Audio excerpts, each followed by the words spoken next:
सभी को जय हिंद दोस्तों। आप सभी का हार्दिक स्वागत है जय हिंद रिएक्शंस पे। आशा करता हूँ कि आप सभी लोग बहुत अच्छे होंगे। तो आज हम आपके लिए एक इंटरेस्टिंग और एक बहुत ही इंपॉर्टेंट वीडियो लेकर आए जिसमें आप देखेंगे कि पीओके में जबरदस्त तरीके से प्रोटेस्ट शुरू हो गए हैं पाकिस्तान सरकार और पाकिस्तान फौज के खिलाफ, जिसे देखकर पाकिस्तानियों की कांपे टांग रही हैं, यानी कि टांगे कांप रही हैं और पूरी तरह से पाकिस्तानी सरकार बौखलाई हुई है और उनको डर है कि कश्मीर उनके हाथ से चला ना जाए। तो इसी मुद्दे पे आप देखेंगे पाकिस्तानी एनालिस्ट कमर चीमा को, जिनकी स्पेशल गेस्ट होंगी आरजू काजमी, जो कि बात करेंगे हमारे प्यारे और तगड़े देश भारत के बारे में। तो ये वीडियो काफी इंटरेस्टिंग और दमदार होगी, आपको बहुत कुछ जानने को मिलेगा। तो इसे अंत तक देखें और चैनल पे नए हैं तो चैनल को सब्सक्राइब कर दें। जय हिंद, जय भारत। सबसे पहले तो आपके वक्त का बहुत शुक्रिया। बहुत शुक्रिया सर कि आपने इनवाइट किया। Thank you so much. Madam, अभी तो पाकिस्तान भारत जंग हुई, बड़े ज़बरदस्त किस्म की एक उसी का शोर चल रहा था, लेकिन ये प्रोटेस्ट शुरू हो गए हैं। पाकिस्तान के अंदर आज़ाद कश्मीर पे भी प्रोटेस्ट शुरू हो गए हैं। उन्होंने डिमांड्स रख दी हैं और उन डिमांड्स में से एक डिमांड है कि गैर मुल्की फ़ौजें बाहर निकलें। अच्छा, ये समझ नहीं आ रही कि ये गैर मुल्की फ़ौजें कौन सी हैं? पाकिस्तान की फ़ौज है और तो कोई फ़ौज नहीं है। आपको क्या लगता है? और दूसरा, वो जो डिमांड्स कर रहे हैं उसमें ठीक है, socio economic development, governance, this and that. तीसरी अहम बात ये है कि वो कहना है हुकूमत को फारिग करें। ये क्या तरीका कार है कि जी 20,000, 50,000, लाख, 2 लाख बंदा बाहर निकले और वो कहे हुकूमत, मौजूदा हुकूमत को फारिग करो। आपको क्या लगता है क्या हो रहा है कश्मीर के अंदर? ये बातें तो बैठ के भी हो सकती हैं। सुना है बंदे वहाँ पे मर गए हैं, वो पुलिस वालों को मार रहे हैं, पुलिस वाले उनको मार रहे हैं। What do you make of this? Sir, अगर आपको याद हो तो कुछ अरसे पहले भी जो है कश्मीर में इसी तरह का जो प्रोटेस्ट है वो चल रहा था और मेरे ख्याल है 1.5 साल पहले की बात है। और पुलिस वाले वहाँ भेजे गए थे, उन पुलिस वालों को भी उठा उठा के नीचे फेंक रहे थे वो लोग।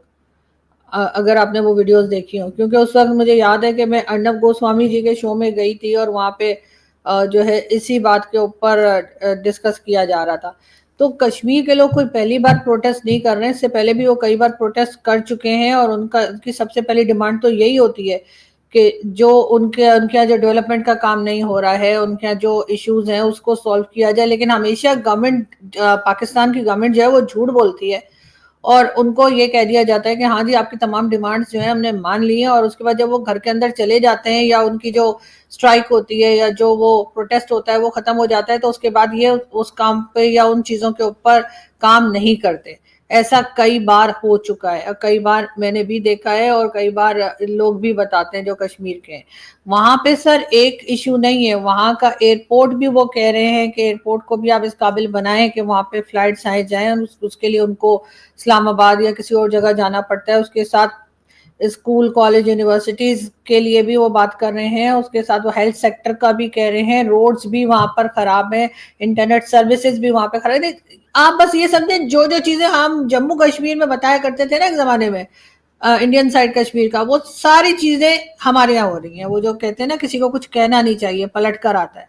तो वो जो कुछ हम उन्हें बोलते थे कि जी उनके यहाँ तो वहां पे तो जी इंटरनेट नहीं चलता, वहां तो मोबाइल सर्विस नहीं चलती, वहां पे तो ऐसा है, वहां तो लोगों को दबाया जा रहा है, वहां तो लोग नाराज हैं, वहां तो प्रोटेस्ट, जो हम चूरन यहाँ बेचते थे ना वो तमाम का तमाम अब हमारे यहाँ हो रहा है।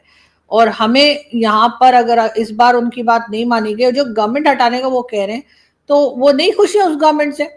और इन्होंने, आप लोगों ने जो ये चारों सूबों में भी उनकी तकरीबन 12 के करीब उनकी सीट्स रखी है ना, तो वो भी उसको भी खत्म करने के लिए वो कह रहे हैं।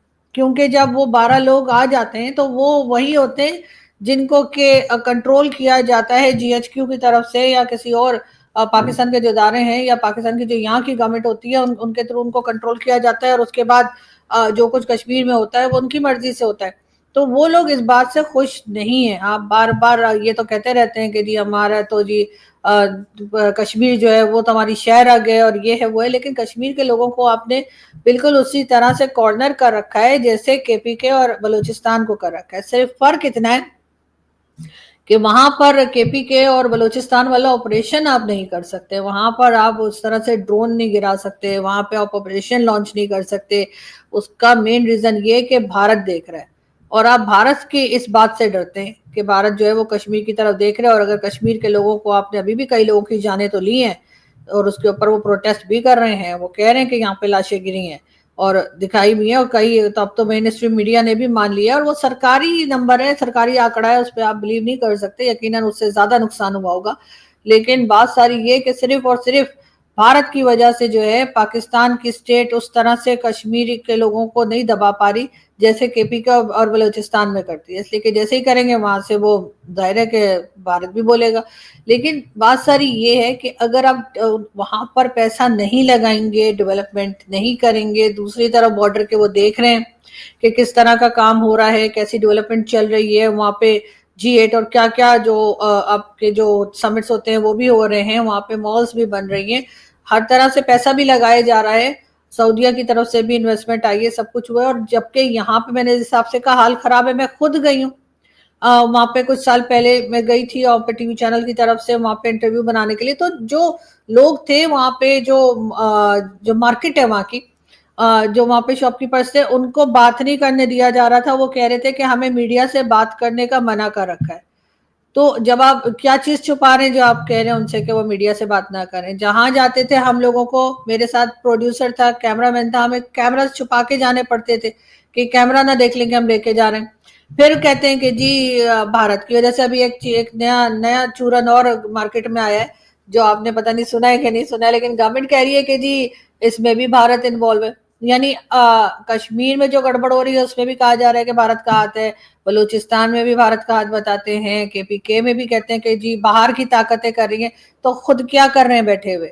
इनको लगता है इनकी कोई गलती नहीं है, ये लोगों को राइट्स नहीं देंगे, लोगों को दबाएंगे, उनके यहाँ से किसी के यहाँ से मिनरल्स निकाल के आप बेचकर आ जाएंगे, कुछ कर लेंगे और वो लोग तमाशा देखते रहेंगे। ये कोई 71 थोड़ी है कि कुछ भी होता रहे, कोई आवाज ही नहीं निकलेगी। वो मैं देख रहा था कि इंडिया के अंदर जो लद्दाख के अंदर जिस बंदे को उन्होंने गिरफ्तार किया है, वो कह रहे थे ये पिछले साल पाकिस्तान आया था, एक डॉन की कॉन्फ्रेंस थी एनवायरनमेंट के ऊपर, तो ये वहां से पैसे पकड़ के आया है और इसने आके लद्दाख के अंदर प्रोटेस्ट शुरू कर दिए हैं। अब वो एक एनवायरमेंटलिस्ट बंदा है, मैं आई थिंक उसको मिला भी था वो, क्योंकि वो जिसमें वो जो कॉन्फ्रेंस डॉन ने की थी, मैं भी वहाँ इन्वाइटेड था, तो वहाँ भी इंडिया के जो जर्नलिस्ट आए हुए थे या इंडिया के डिफरेंट अदारों के लोग आए हुए थे, क्योंकि बांग्लादेश और बाकी जगहों से भी आए थे। तो मतलब ये तो ऐसी चीज है कि अगर वो लद्दाख वाला बंदा पाकिस्तान पिछले साल आया था दिसंबर में, उन्होंने कहा जी ये पाकिस्तान ने उसको पैसे वहां दे दिए थे कि जाओ अगले साल लद्दाख में ये तुम कर देना। तो ये चीजें तो क्यों चीमा साहब, थोड़े दिनों में हवा टाइट हो गई। अभी तो पीओके के जो प्रोटेस्ट हैं उनकी शुरुआत हुई है, आगे आगे देखो होता है क्या। और समझ में आ गया ना, हम बोलते थे कश्मीरी तुम्हें अपना नहीं मानते, वो पाकिस्तान के ऊपर थूकते हैं। अब जब उन्होंने बोलना शुरू किया कि गैर मुल्की फौजों को बाहर निकालो, तो समझ में आ गया ना, वो पाकिस्तान फौज के पिछवाड़े पे लात मारने की बात कर रहे हैं। और वो बेचारे करे भी क्यों ना, पाकिस्तान ने सिर्फ उनके साथ भेदभाव किया है। जहां पे पाकिस्तान का पंजाब तरक्कियों पे है, बाकी सारे जितने भी सूबे हैं, जितने भी प्रोविंस हैं, उनको पाकिस्तान कुछ भी नहीं देता। अगर हम कराची की बात करें तो 70% पाकिस्तान का पैसा कराची से आता है, पर कराची के साथ भी पाकिस्तान जो है वो भेदभाव करता है और सारी डेवलपमेंट सिर्फ पंजाब यानी कि लाहौर और इस्लामाबाद में करता है। और पीओके का तो कहने ही का, वहां पे तो लोगों को एक बेसिक एमिनिटीज भी नहीं दी जाती। और मैं बोलता हूँ चीमा, भारत की बात बिल्कुल मत किया करो। जिनके घर शीशे के होते हैं ना, वो दूसरों के घरों पे पत्थर नहीं मारते। और तुमने क्या बोला, भारत अगर जंग छेड़ता है तो हम जहाज गिराते हैं, और फिर जब तुम जंग छेड़ते हो तब भारत क्या क्या गिराता है? याद है ना, 93,000 पतलूने तुम्हारी फौज यहाँ गिरा के गई थी, याद है कि नहीं? और तुम्हारी नापाक आर्मी ऐसे गिरे हुए लोग हैं कि जो अपने फौजी शहीद होते हैं फिर उनकी लाशें लेने भी नहीं आते। शर्म है पाकिस्तान पे। पाकिस्तान ये कहता है कि इंडिया क्या करता है कि इंडिया को ये चीज सस्ती लगती है पाकिस्तान के अंदर हालात खराब करना। ये दिस इज क्योंकि पाकिस्तान को बिजी रखना है ना, दहशतगर्दी जंग लड़ेंगे तो उसमें जहाज गिरते हैं। वैसे दहशतगर्दी होती है जो BLA TTP, तो वो थोड़ी एक्सपेंसिव है, लेकिन ये जो सोशल अपराइजिंग है ये तो उससे भी सस्ती है। तो वो कह रहे हैं कि शायद ये करे, तो गवर्नमेंट ये कह रही है, तो गवर्नमेंट को क्या करना चाहिए इसमें? सर देखें, पहली बात तो ये कि वो जो लद्दाख में जो बंदा कर रहा है और कह रहे हैं कि पाकिस्तान ने पैसे दिए, सबसे पहले तो उसका शुक्रिया अदा करें कि उसने ये कहा कि पाकिस्तान भी किसी को पैसा दे सकता है अगर भारत में ही कहा जा रहा है। हमारे तो पल्ले पैसा है नहीं, हम तो क्या क्या चीजें लेके आपने देखा ही कि वो हमारे लोग जो है वो घूम रहे हैं अमेरिका में पूरे में, कि जी डोनाल्ड ट्रंप को दिखा रहे हैं, कभी कुछ, कभी हमारे यहाँ कहा जाता है कि जिस वक्त दोहा पे अटैक हुआ था तो हम अपने न्यूक्लियर वेपन लेके पहुंच गए थे कि हर जगह कि शायद कोई गल्फ कंट्री खरीद ले के बम ले लो करके, तो हमारी तो वो हालत है। लेकिन सर मुझे ये बताइए कि ये जो कश्मीर में हो रहा है, अगर मैं ये मान लूं कि ये जो प्रोटेस्ट हो रहा है, ये जो सब कुछ हो रहा है, ये भारत करवा रहा है, तो क्या भारत ने कहा है कि एयरपोर्ट बंद कर दो अपना? ये भारत ने कहा है कि वहां पे रोड्स ना बने? ये भारत ने कहा है कि आप इंटरनेट मत चलाइए वहां पे? ठीक, क्या ये भारत ने कहा है कि वहां का जो मोबाइल सिस्टम है उसको आप खराब कर दें? उसके लिए तो मैंने खुद वीडियो बनाई है, बल्कि मुझे कहा गया वीडियो बनाने के लिए, कांटेक्ट किया गया था यहाँ की एक जो कंपनी है मोबाइल सर्विस की, उन्होंने कहा कि जी ये लोग हमें टावर नहीं लगाने दे रहे हैं कश्मीर में, और जब लगाने देते हैं तो वो इतने ज्यादा पैसे मांग रहे हैं कि वो कंपनी कह रही है कि हमें उससे नुकसान हो रहा है। तो मैं और मेरे जैसे कई लोग थे, हमने 2-3 साल पहले की बात बता रही हूँ, वो वीडियो हो सकता है आज भी वो जो दूसरा चैनल आरजू काज़मी उस पे हो, कि हमने वो बनाया था। तो ये भारत करवा रहा है, भारत कह रहा है कि डेवलपमेंट ना करो, और वहां पे कोई ना तो एजुकेशन सिस्टम को सही करो, ना हेल्थ सेक्टर को सही करो, ये भारत ने कहा है। और हम कब से भारत के इतने बातों में आने लगे या बातें सुनने लगे कि उनको सुन के हमने बिल्कुल कश्मीर को उसके हाल पे छोड़ दिया। ना हमने वहां पर कोई हेल्थ सेक्टर में कोई काम किया है, ना एजुकेशन सेक्टर में काम किया है, ना रोड्स बनाई है, ना मॉल बनाई है, ना कुछ और किया। यहाँ तक के जो जिन लोगों से मैं मिली थी, एक आध ने जिसने बात की, जिन्होंने, उन्होंने ये भी कहा, वो बॉर्डर की साइड पर थे तक मैं गई थी, जहां से हिंदुस्तान और पाकिस्तान का जो बॉर्डर है थोड़ा आगे तक, वहां तक थोड़ा सा आगे मैं गई थी। तो वो लोग ये कह रहे थे कि पहले जब फायरिंग जब होती है तो यहाँ पे जो लोग जख्मी होते हैं उनको ले जाने के लिए हमारे पास एम्बुलेंस तक नहीं है, क्योंकि रोड ही नहीं बनी हुई, तो कैसे उस पे एम्बुलेंस आएगी या कुछ होगा। तो वो वहां से किसी तरीके से उनको हॉस्पिटल पहुंचाने में उन्हें बहुत प्रॉब्लम होती थी, ये भी उन्होंने बताया।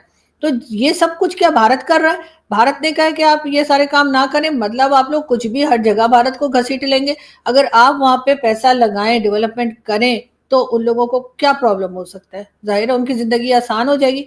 लेकिन नहीं, आपने इस्लामाबाद, लाहौर, कराची चमकाना होता है, बाकी किसी जगह पैसा नहीं। अभी आज ही मैं देख रही थी, हमारे इवन टीवी चैनल पर आ रहा था कि गवादर में लोग कह रहे हैं उनके पास पीने का साफ पानी नहीं है, और जो टैंकर है वो 20 से 25 हजार के पड़ते हैं। तो उन्होंने कहा हम गरीब लोग हैं, हम इतने टैंकर नहीं ले सकते। तो उनके पास उनके बच्चे बीमार हो रहे हैं, और ये जो टैंकर माफिया है, ये भी तो पिंडी वालों की ही है। कराची में भी पिंडी वाले ही हैं जो ये टैंकर चलाते हैं, और यही लोग हैं जो गवादर में भी। पिंडी की और कंपनी है मैडम? हाँ, उनकी कई कंपनीज है सर, वो बहुत सारी कंपनीज है, वो मतलब पैम्पर से लेकर और सीरियल तक सब बनाते हैं, और टैंकर भी चलाते हैं। और कराची में भी टैंकर माफिया इन्हीं की है, और गवादर में भी टैंकर माफिया इन्हीं की है।